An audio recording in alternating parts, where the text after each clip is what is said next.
Hi hello everyone, నా పేరు Pavani. Welcome to Pavani Telugu blogs. ఈరోజు మనం చూడబోయే రెసిపీ ఆనియన్ పకోడీ అండి. ఆనియన్ పకోడీ క్రిస్పీగా క్రంచీగా హోటల్ స్టైల్లో రావాలి అనుకుంటే నేను చెప్పే టిప్స్ పాటించండి. ఎగ్జాక్ట్ హోటల్ టేస్ట్ ఉంటుంది.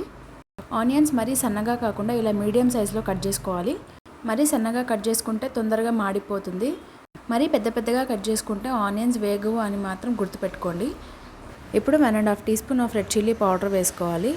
తర్వాత తగినంత సాల్ట్ వేయండి. టేస్ట్కి తగ్గ సాల్ట్ వేసుకొని తర్వాత ధనియా పౌడర్ వేసుకోవాలి. మీరు కొంచెం పసుపు కూడా వేసుకోవచ్చు, నేను స్కిప్ చేశాను. ఇప్పుడు కొంచెం జీరా వేసుకొని ఉప్పు, కారం, మసాలా అన్నీ ఆనియన్స్కి బాగా పట్టేలా గట్టిగా ప్రెస్ చేస్తూ కలపాలండి. ఆనియన్స్లో నుంచి వాటర్ బయటికి వచ్చేంతగా కలపాలి.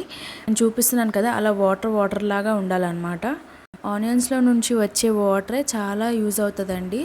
సపరేట్గా వాటర్ యూజ్ చేయాల్సిన అవసరం లేదు. కావాలి అనుకుంటే కొంచెం యాడ్ చేసుకోవచ్చు.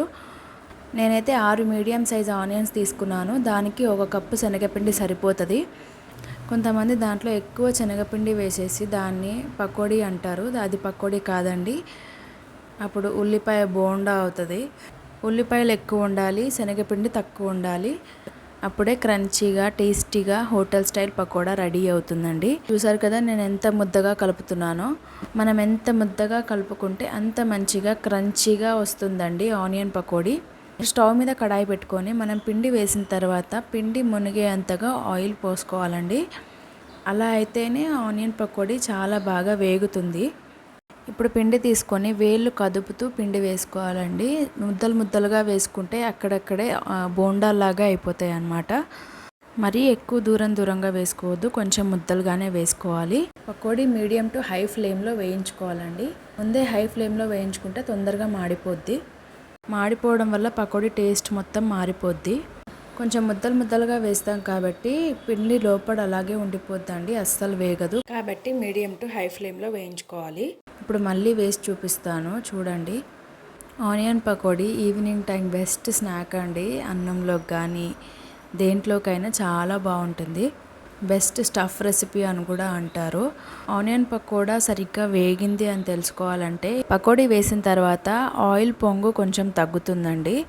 ఇలా క్లియర్ అయిపోతుంది మొత్తం. ఇలా ఉంటే ఆనియన్ పకోడీ బాగా వేగినట్టు. ఇంకొక టిప్ అండి, ఆనియన్ పకోడా ఎప్పుడైనా పూర్తిగా ఆయిల్లో వేయించకూడదు. ఒక 90% వేయించి తీసేయాలి. ఎందుకంటే మనం బయటికి తీసిన తర్వాత ఆ వేడికి ఇంకా కొంచెం వేగుతాయి అన్నమాట. ఇప్పుడు కొంచెం కర్రీ లీఫ్ తీసుకొని అవి కూడా ఆయిల్లో చిటపటలాడేంతగా వేయించుకోవాలి. వేయించుకున్న తర్వాత ఆయిల్ నుంచి తీసి పకోడీ మీద వేసుకోవడమే. ఈ ప్లేస్లో మీరు పచ్చిమిర్చి కూడా వేసుకోవచ్చు. నేను వేయట్లేదు, పిల్లలు తింటారు కాబట్టి నేను పచ్చిమిర్చి అంతగా వేయట్లేదు, స్కిప్ చేశాను. సరే కదా, వేడి ఆనియన్ పకోడీ రెడీ అయిపోతుంది. నేను చెప్పిన టిప్స్ ట్రై చేసి ఎలా వచ్చిందో కమెంట్లో చెప్పండి.